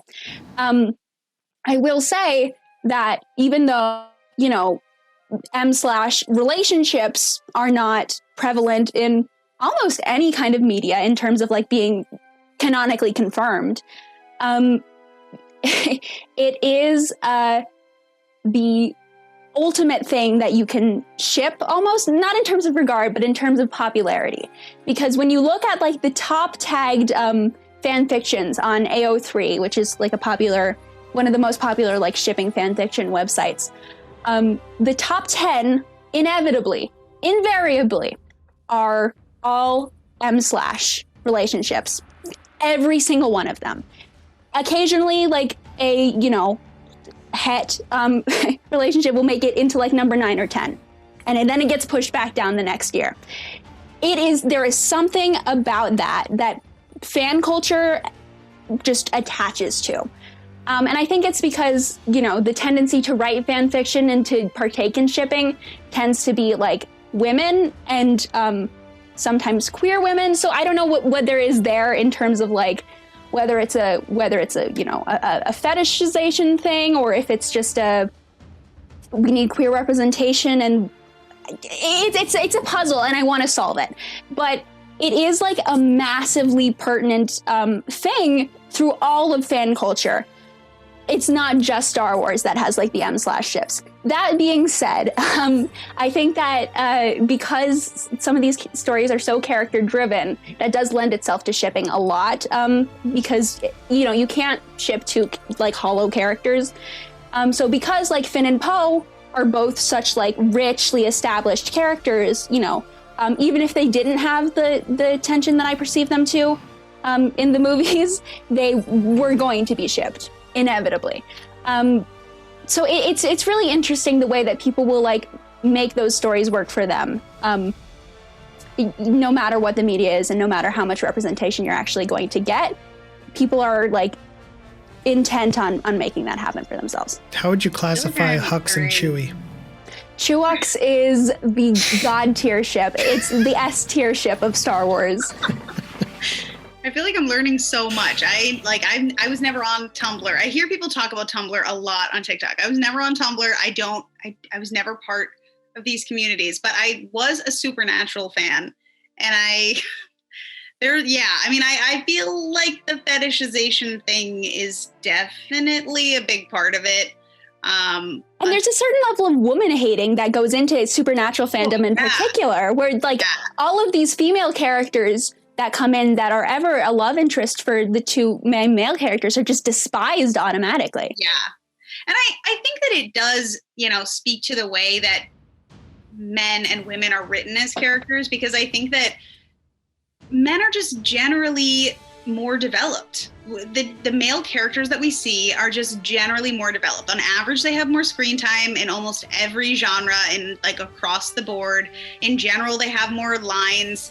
And in stories like this that, are prevalent with leading male characters, you get to see, and especially, Star Wars is a lot about camaraderie and like, interpersonal relationships between men and emotional relationships between men. And they're able to express themselves in a way that is not necessarily common in typical like romantic stories. I think that a lot of times in romance media, you will get like, even like, the media that is the one that all women love, Mr. Darcy, like he is icy cold to Elizabeth Bennet early on, like there are so many male characters that give that Han Solo approach, that they are, stoic and the cool guy, and they don't give this, compassionate, emotional speech, and they don't have this rapport with the female characters, but they do have it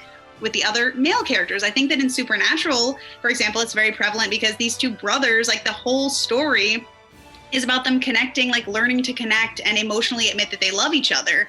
And I think that because of the nature of common media these days, where more often than not, men are the ones that are given these roles, and specifically like expanding on male relationships, which is great. You love to see it. And especially like as someone who loves to see, breaking down gender norms, it's great to see men be open and vulnerable with each other, because that's important. But I think that society just has this tendency to like immediately sexualize it, because it's not kind of, it's still something that we're accepting as acceptable in terms of just friendship. And, women, people who are looking for romance, that's not something you typically get to see expanded upon thoroughly in heteronormative relationships on screen. In terms of just the women behind the screen, like behind the scenes, I think that it's incredible the amount of women that have contributed to Star Wars in ways that people don't know. I mean, I love giving Marsha Lucas a shout out whenever I can. I always and forever will maintain that the reason why the original trilogy is, in my opinion, better than the prequel trilogy is because Marsha was there to kind of rein in George a little bit. And I also think that Carrie Fisher, I think that the reason why Leia was so much more than a damsel in distress, so much more than slave Leia bikini, is because Carrie Fisher had such a strong personality and worked with George and, made that character what she was. And I think that like the behind the scenes women of Star Wars have always been there to make the franchise that much better. And I'm so grateful to them. I feel like there is definitely a tendency to hype up the women in Star Wars because they are all, for the most part, such strong women. Here's the thing. That's not the only thing that we need to see. They're all very similar women.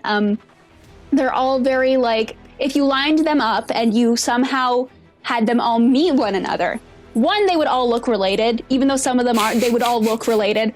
And two, they all have such similar personalities, which is fine, I guess, because, it's not like you're having two of the same person in one film. It's like, even though like Jyn and young Leia are like such similar characters, they don't interact, so it's not like the biggest deal. It's not like we're just rehashing over and over in the same movie. But that being said, there's more to having a female character that you love than having a strong female character and having a badass female character. Yeah, not every female character needs to be a sharpshooter. Like, all the time. It's like, also, yeah, now that you mention it, somebody that's been involved, like, is it George Lucas that has a thing for brunettes? Or, like, yeah, I'm never going to be able to unsee this now. Are there any blondes in Star Wars? There's Mon Mothma, who's like kind of a redhead, but like... I mean, I guess Satine, but again, she's animated, so I feel like that only counts. Well, I mean, speaking of, what women need in terms of, their contributions or their participation in Star Wars, we have, a lot of shows incoming, thanks to Disney Plus, thanks to Kathleen Kennedy. Lest I, have said something really weird or unwelcome in that sentence. The Force is female. Yeah. We have Acolyte coming from Leslie Headland, that is going to be a Darksider that is female-led. We have Patty Jenkins bringing us Rogue Squadron, and I do believe that Rangers of the New Republic was supposed to be also about a female character as well. We have Ahsoka, so... Hannah, what does your future of Star Wars look like? Like, what do you hope to see from these shows, and what are you looking for the most? I am so excited to see women on the dark side. That is something that we haven't really explored. We saw a little bit of Dark Rey. We saw Rey fight with her inner darkness. It was a nice little appetizer. Let's get into it. Let's give me the main course now. I really want to explore the psychology of that because, the dark side is so heavily psychological, and it is like a psychological fact that, I guess, cis women and cis men experience a lot of things in like very different ways. So it's, it's like something that I think we've been lacking for a while. And I can't wait to see like how they handle it. I think because it is a female writer, I have much more faith that it's going to be handled well, simply because, or I don't know if she's writing it or just helming the project, but I think she's writing and directing it. Okay, perfect. Yeah. I thought she was writing it as well. Also, if you've seen Russian Dolls, was her last thing. Yeah. Okay, perfect. Yes. Yeah, and that show handles, female psychology super well as well. But yeah, I do have a lot more faith because it is female-led, to be honest. So, there's like this whole meme of men who write women really horribly, where like people are like, look at this passage from a book. Does this look weird to you? And it's like a male author, and it's like when the female character is sad, it's like her boobs are sagging, and when she's happy, they come back up. And it's like, have you ever met a woman? But it's just weird stuff like that. And obviously that wouldn't fly in Star Wars, and it never has. But I do have a lot more trust in women to understand the way women's minds work. Cis women, I should say. But yeah, and then I just in general, in terms of the characters and the kinds of representation that we have now, we are at a stage where we're verging on getting queer representation, and we're getting it a little bit. And we had Commander DAC, and there are some mentions in some books of like Holdo being maybe bisexual, but like nothing that's really been explored. I would love to see that explored. I am gonna say it, and it might be controversial, and I understand the pushback on it. I want Ahsoka to have a girlfriend. And I understand the push of like, no, she doesn't need that. It would be weird for her to have a romance. And I completely understand that argument.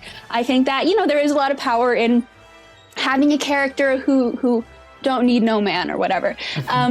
Because there aren't very many female characters in Star Wars who are like that. I think if we had, a lot of Ahsoka types who were not romantically involved with anyone in particular, then there would be like less resistance to Ahsoka having a potential female love interest, or just love interest in general. However, while Ain't Need No Man is great representation, I think it's more important we get some gays in here. And I think Ahsoka's character, there is precedent in the novels for Ahsoka potentially being queer. I'm not saying that the show is going to be ruined if they don't do this. This is just my wish list. But I think that it could be a really interesting contribution, and it could help us explore Ahsoka in a new way, because we've explored Ahsoka a lot already. Let's look at her from a new avenue. Maybe she's an adult now. She is working with different things. And I think that a love story where, the participants are 40 is love stories that deserve to be told, and that are not, told. Particularly in Star Wars, it's always the 20-somethings that are falling in love, or I guess the 20-something girl and the 30-something guy, but it's the other way around for Padme and Anakin. But it's just, those are stories that we haven't seen yet, and I'm interested in seeing things that we haven't seen yet and continuing to explore what Star Wars can be. And then my one last thing is I want to see something thematically different in terms of style, because I love how Mando is stylistically different from previous Star Wars media, and how it's really like a Western. I would love to see them continue to explore that. Maybe Rangers of the New Republic is a comedy of some kind, like a workplace comedy. That would be a weird choice, but it could be fun. But continue to explore new genres and new approaches to Star Wars, because Star Wars doesn't always have to be a serious action space fantasy. There's comedy baked into those movies, but even so, I would love to see other approaches to it that are stylistically and thematically different from what we've already gotten in the saga films. I just gotta say, I need a workplace comedy that's set at Dex's diner, and just the random people who come in there at the middle of the night, and maybe Dex's backstory, because he's a secret badass, and he has to take down people, and I'm sure there's mafia people coming in and all this. I think Dex's diner is ripe for that. I just need a continuation of the undercover boss that SNL did. Mm-hmm. I'd watch it. I'm a little surprised, Hannah, that you didn't say to just canonize Chanel Boots Luke. Well, here's the thing. I think that Disney is too cowardly to do that. I can't even hope for them to do that. I know that they never will, but he's gay in my heart. Well, this is the same company that, like a lot of the queer relationships are inconsequential to the story, right? Their first MCU gay relationship was just some guy that was in the support meeting. If I have another person tell me Valkyrie's queer, oh, okay. I don't need a director to tell me, oh no, it's like J.K. Rowling saying years later, well, Dumbledore was actually gay. Oh, thanks. That counts. Now, you know what? I feel better. I feel so much better. It drives me insane. And then she had the opportunity to explore it in like the new movies, and then she just chose not to. Oh, well, we're going to do it in the next one. Yeah. And the next one after that. That's when we'll get around to it, for sure. Megan, your thoughts on the future of women in Star Wars? I am very, very excited for Acolyte. I also am excited to see, some of the dark side women. It's been one of my complaints about general women in media for a long time that we don't really see a lot of female villains. And when we do, they're usually portrayed as like, a woman who's been led astray. I think always of like the Bond girl villains who are like not really a villain. And once they get in bed with James Bond, they're like, oh no, you know what? Actually, I am not evil. I just really needed some attention. I'm trying to keep it PG. My mind went straight to Goldeneye of like, okay, I'm gonna squeeze you with my legs, and you're like, I mean, it's just oh god, it's a trope that I can't stand, and I feel like as far as like women in media, we get boxed into so many different categories, and women are never allowed to be more than one thing. I mean, it's funny because especially after becoming a mother, I don't think I strike a lot of people as a mother. People are always surprised when they find out.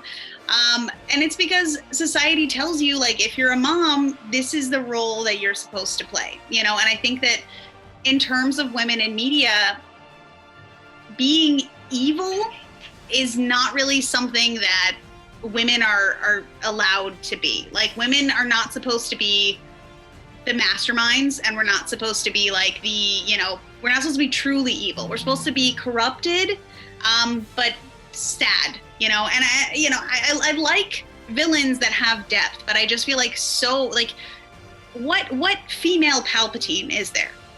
That's just, oh, I'm a scary evil figure and I'm just gonna kill you, like kind of Mother Talzin, but also is she that important to like the main side of films? Also, I think that she genuinely cares for Ventress, and like that, like Ventress's arc, like I feel like Mother Talzin was like, no, like we're gonna take care of you, like the universe sucks and we're gonna protect you, like, which I mean, again, I think that she's a generally well-developed character. And I personally am not a big fan of like the Joker, or like, I mean, I love the Joker, but in terms of writing, I'm not a big fan of like villains that are just evil for the sake of being evil. And so I still think that there should be depth, but I think that in general, like this idea of a complicated female villain is very underutilized in storytelling.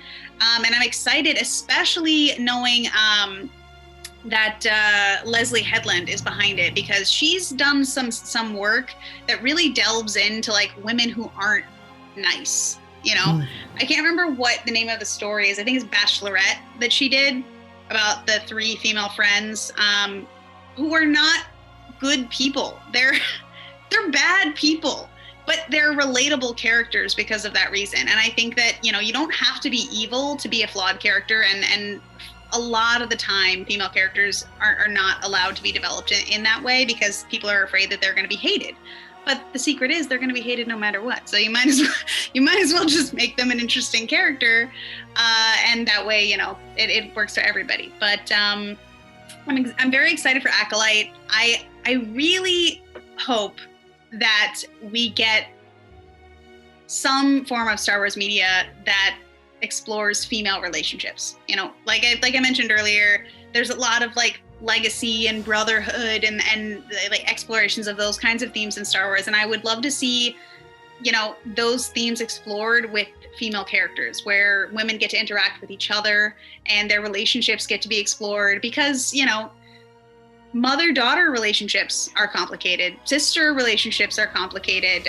Female friendships are complicated. Even, women's relationships with other men are complicated. Like, I just think that it would be nice if we could explore these kinds of themes from a feminine perspective. And I also think that, in terms of diversifying the types of content that we're seeing, I know that Star Wars is, it is a lot of fighting and conflict, but I think that like The Mandalorian, while it is a Western, it has its moments of quiet. And I think that, something like that with female characters where you have those moments where you can just sit back and get to know the character a little bit would be nice. They threw a wrench in the future with the Obi-Wan show. Not a lot of people are talking about this. I'm wondering what your guys' thoughts are on Deborah Chow on a male story. I mean, I do think that female directors tend to take different approaches to stories in general than male directors. However, I don't think it's going to inherently change anything about it. And I think it's almost dangerous to say that, like, it's going to be a feminine story specifically because there is a female director. We can direct things just as, like, equitably as male directors can. Bigelow is a good example of that. Mm-hmm. And it's like we don't have to be. I think it's great that it is a female director stating that we don't have to be working on female stories all the time, that we are capable of, telling stories of things that we don't experience ourselves necessarily. Because, I mean, who has experienced Star Wars itself? Like, it's like no one is always directing things that they can personally relate to. So putting female directors into that category of, like, tell woman stories is kind of like, okay, well, but are you only going to have, like, people who were abused directing stories that involve domestic abuse? And are you gonna, like, are we gonna do this across the board? Because that could get complicated. And it's just like, it's just a well, I kind of regret saying that, because maybe people who can relate to those sorts of things should be, but I guess, like, that isn't the only thing that they should be able to direct, is what I was trying to get at, I suppose. Anyway, it's just, like, almost, dangerous to say that, like, it's going to be this specific way because it is a woman director. We don't know, like, what her plans are. And it could be that it takes, like, a more emotionally centered approach, or it could be that you can't tell that it's a woman director. So I think that I'm excited to see what she does with it, but I'm not expecting her gender to have a huge impact on her work. I'm really excited that, Star Wars for such a long time has been just very centric with male creators.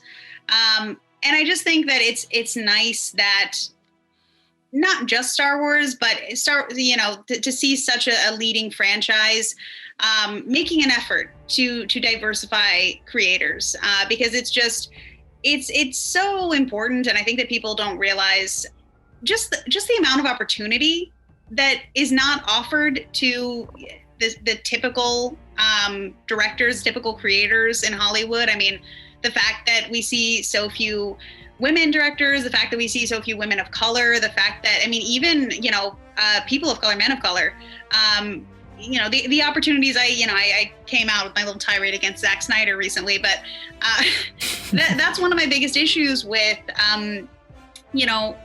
white male directors is just that it's not that I think that they shouldn't, be allowed to get the jobs that they have. I just think that there's so much nepotism in Hollywood, and there's so much favoritism. And if Hollywood feels like they can make money off of a established white male director, why would they give the opportunity to someone else, to a Black director, an Asian director, women of color, and it's just, I feel like for such a long time, opportunities have just been not even available for so many people. And so it's great to see Star Wars kind of taking initiative and taking accountability on empowering different kinds of people to tell different kinds of stories, regardless of what kind of story Deborah Chow wants to tell. I think it's pretty great that they're making this effort.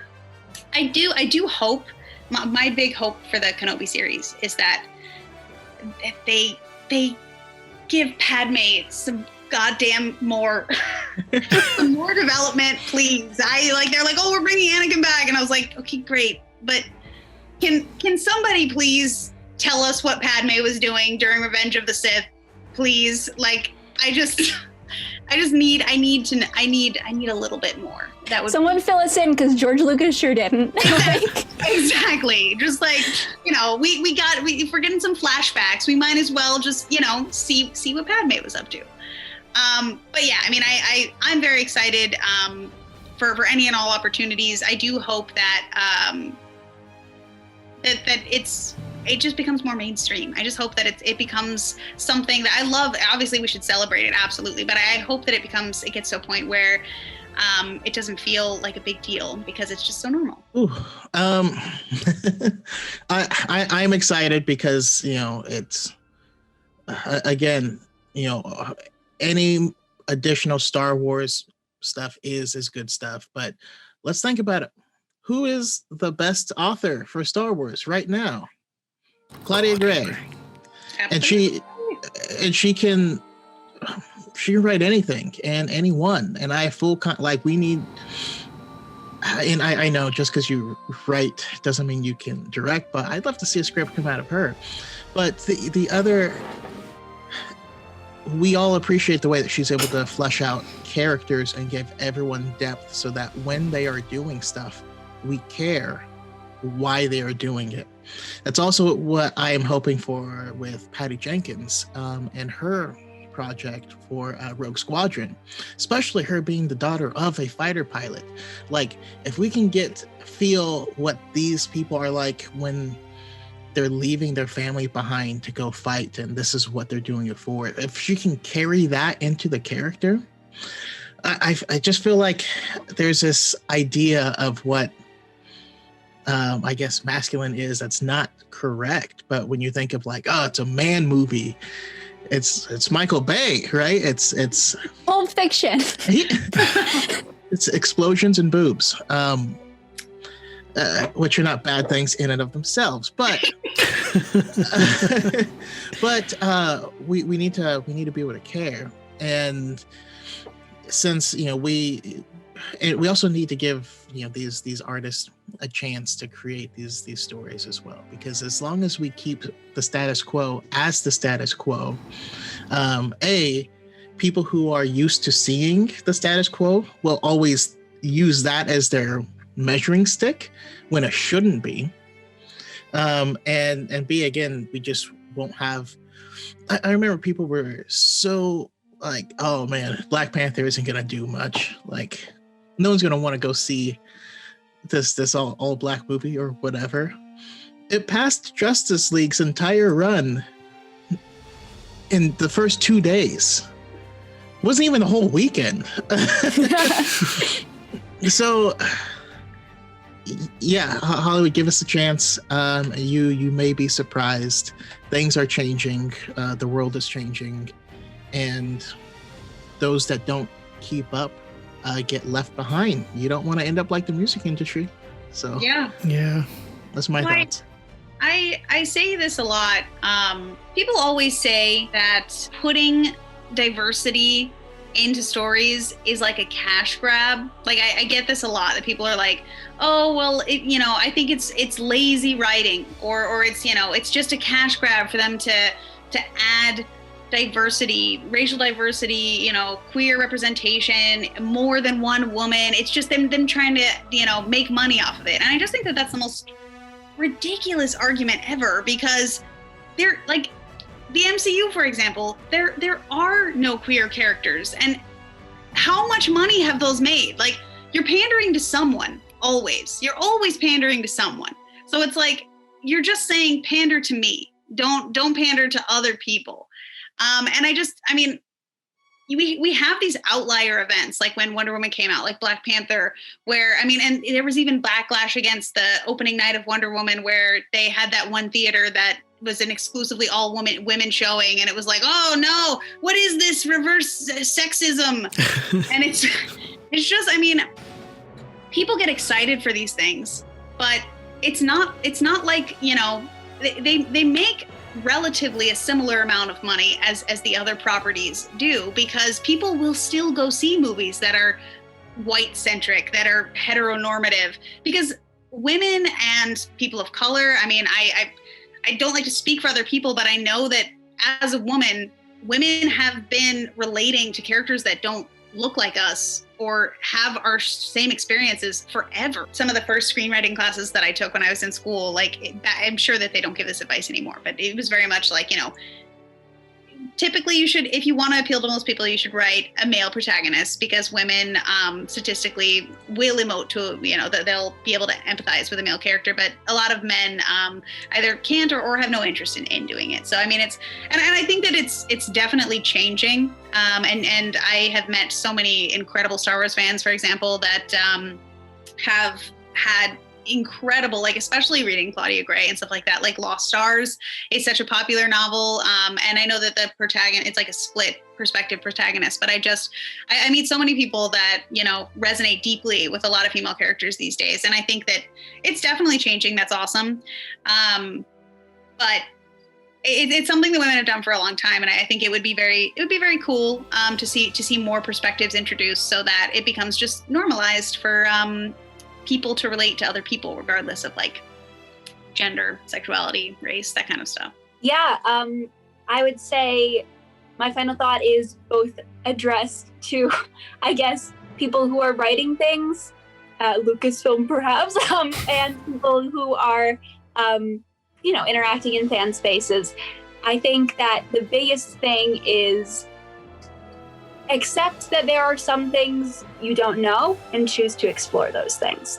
On the more writing angle, show us things that we haven't seen with female characters, with women in certain positions of power within filmmaking. And for fans, you know, understand that sometimes you're going to see something new and different, and that's not inherently going to be a bad thing, nor is it going to be an attack on your identity. So, you know, the world is changing, and you would be wise to change with it.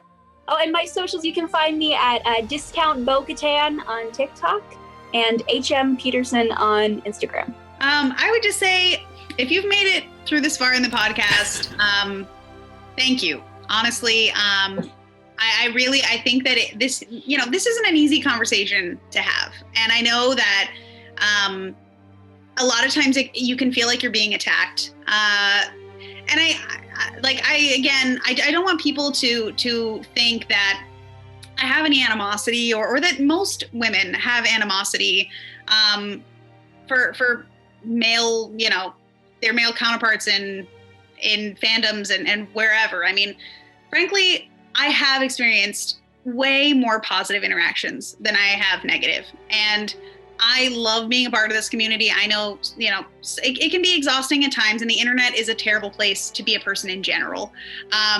So I think that listening and having an open mind and an open heart, and just, you know, being willing to consider a different perspective, even if you're not willing to, you know, even if you're not ready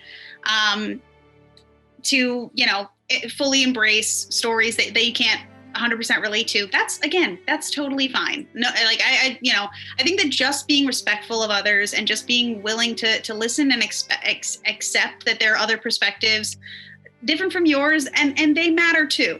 But honestly, you know, if you've listened to this whole thing, like, pat yourself on the back, because it's not an easy conversation to have.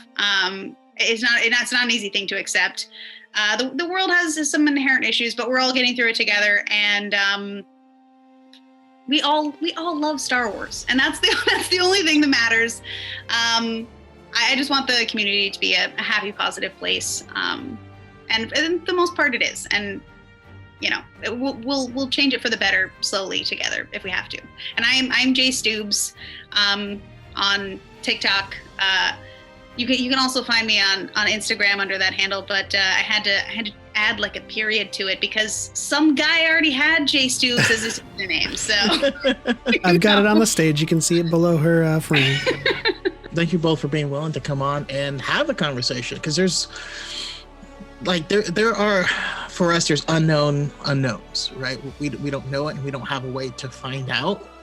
And so like having this open dialogue is super helpful.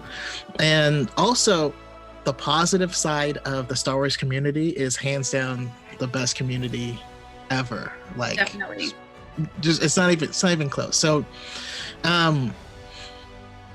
anyone, obviously, if you've gotten this far, I doubt you're one of the toxic ones, but if you are, join us. It's great. It's great over here. But yeah, that's all I got. But yes, at the end of the day, we just gotta enjoy Star Wars again. I think I did a podcast where I named it "Learning to Enjoy Star Wars Again," and I think, you know, you'll be happier once you stop hating. It takes zero effort to scroll, and it takes all the effort to comment hate. And just to quote Space Jesus, you know, it takes strength to resist the dark side, and those of us who do will be stronger than you will ever be. I simp for you guys, and I simp for all of the female creators on the Star Wars TikTok and just in general content creators who have to deal with all of this stuff. And thank you both for having this conversation, being a part of this podcast. Sentiments to Miss Eggy, who was supposed to be a part of this panel.